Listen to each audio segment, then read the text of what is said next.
নমস্কার। West Bengal public service commission তাদের ওয়েবসাইটে ডাব্লিউবিসিএস প্রিলিমিনারি 2023-এর রেজাল্ট সংক্রান্ত একটি অত্যন্ত গুরুত্বপূর্ণ বিবৃতি আজকে জারি করেছে। তো আপনারা অনেকে ইতিমধ্যে জেনে গেছেন যে সেই বিবৃতিতে তারা প্রত্যেকটা পরীক্ষার্থী যারা পরীক্ষা দিয়েছিলেন ডাব্লিউবিসিএস প্রিলিমিনারি 2023 গত 16ই ডিসেম্বর, তারা তাদের অ্যাকাউন্টে লগ ইন করে পরীক্ষার যে স্ক্যান্ড ওএমআর তাদের ওএমআর সিট নিজের দেখতে পারবেন।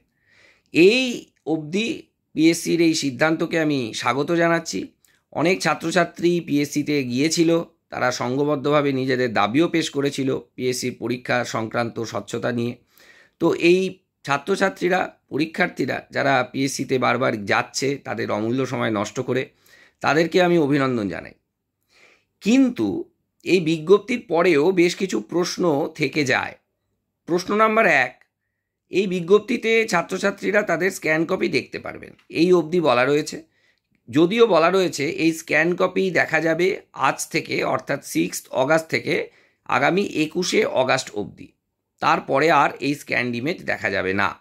দ্বিতীয় কথা, এই যে স্ক্যান ইমেজ ছাত্রছাত্রীরা দেখবে, যদি কোনো ছাত্রছাত্রীর এরকম দেখা যায়, যদি দেখা যায় যে তারা কাট অফের থেকে বেশি নম্বর স্কোর করেছে অথচ তাদের উত্তীর্ণদের তালিকায় নাম নেই, যদি, আমি আবারও বলছি, যদি এই রকম কিছু হয় কোনো ছাত্রছাত্রীর, তাহলে তারা কি করবে?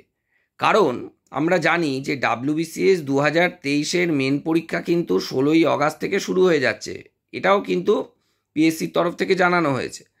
21 অগাস্ট অবধি এই ডাব্লিউবিসিএস প্রিলিমিনারি স্ক্যান ইমেজ দেখা যাবে। তো যিনি 21 অগাস্ট দেখতে যাবেন, ধরে নিই যদি তর্কের খাতিরে যে যেহেতু শেষ তারিখ 21 অগাস্ট, কোনো পরীক্ষার্থী যদি 21 অগাস্ট দেখেন, তাহলে তিনি কিভাবে আর মেন পরীক্ষায় বসবেন? কারণ মেন পরীক্ষা তো ততদিনে প্রায় হয়ে যাবে। দ্বিতীয় কথা, এই বিজ্ঞপ্তিতে কোথাও কিন্তু বলা নেই যে কোনো পরীক্ষার্থীর যদি এই স্ক্যান্ড ইমেজ নিয়ে কোনো রকম কোনো প্রশ্ন জাগে বা নম্বরের দিক থেকে কোনো রকম কোনো পার্থক্য চোখে পড়ে, তাহলে তারা পরবর্তী পদক্ষেপ কী নেবেন, তারা কিভাবে জানাবেন, তারা কি পিএসসিতে মেল করবেন, নাকি ফোন করবেন, না ব্যক্তিগতভাবে যাবেন, এই বিজ্ঞপ্তিতে কিন্তু একটি শব্দ সেটা নিয়ে খরচ করা হয়নি। অর্থাৎ এই বিজ্ঞপ্তিতে ধরেই নেওয়া হচ্ছে যে পিএসসির যে রেজাল্ট পদ্ধতি সেটা 100% সঠিক। যদি সেটা সঠিক হয় তাহলে তো খুবই ভালো ব্যাপার। সবসময়ই আমি চাইব যে একজন শিক্ষক হয়ে যে আমার ছাত্রছাত্রীদের যে পরীক্ষাটা তারা দিচ্ছে তার মধ্যে যেন 100%ই স্বচ্ছতা থাকে। কিন্তু অনেক সময় যদি যান্ত্রিক বা কোনো টেকনিক্যাল ত্রুটির কারণে যদি কোনোভাবে কোনো পরীক্ষার্থীর নম্বরের হেরফের হয়, তাহলে তারা কি করবে তার কোনো সদুত্তর কিন্তু এই বিজ্ঞপ্তিতে নেই। এবং দ্বিতীয় কথা, এই বিজ্ঞপ্তি যে স্ক্যান ইমেজের কথা বলছে সেটার প্রিন্ট নেওয়ার কোনো ব্যাপার নেই, সেটা প্রিন্ট প্রোটেক্টেড, সেটা বলে দেওয়া হচ্ছে। অর্থাৎ আমি আমার স্ক্যান্ড ইমেজটা কেবলমাত্র দেখতে পারবো, তাও সেটা একটা নির্দিষ্ট সময় অবধি। তারপরে আর আমি সেটা দেখতেও পারবো না, সেটার প্রিন্ট আউটও নিতে পারবো না। আমি জানি না যে সমস্ত পরীক্ষার্থীরা ওয়েবসাইটে গিয়ে দেখছেন তারা অন্য কোনোভাবে এই স্ক্যান্ড ইমেজের কোনো ডকুমেন্টেশন করতে পারছেন কি না।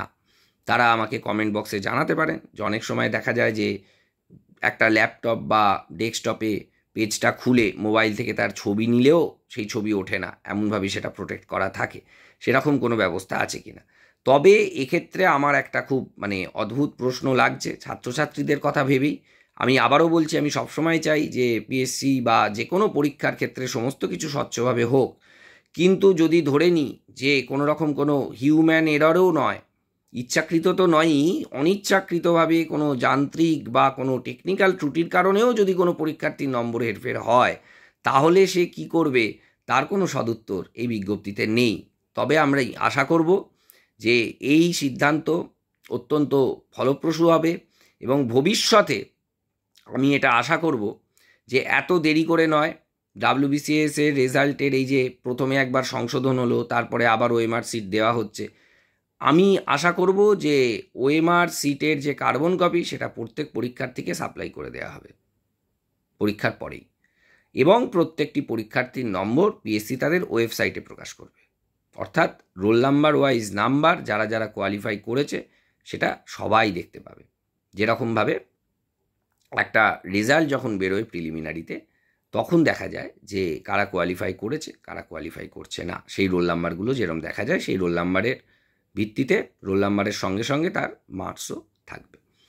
আপাতত যারা মেন পরীক্ষা দিচ্ছেন তাদেরকে আবার অভিনন্দন, এবং যারা এবছরে মেন পরীক্ষা দিতে পারলেন না তাদের বলবো যে ডিসেম্বরের 15 তারিখে প্রিলি, তার জন্য জোরদার প্রস্তুতি চলতে থাকুক। আপাতত এইটুকুনি, ধন্যবাদ।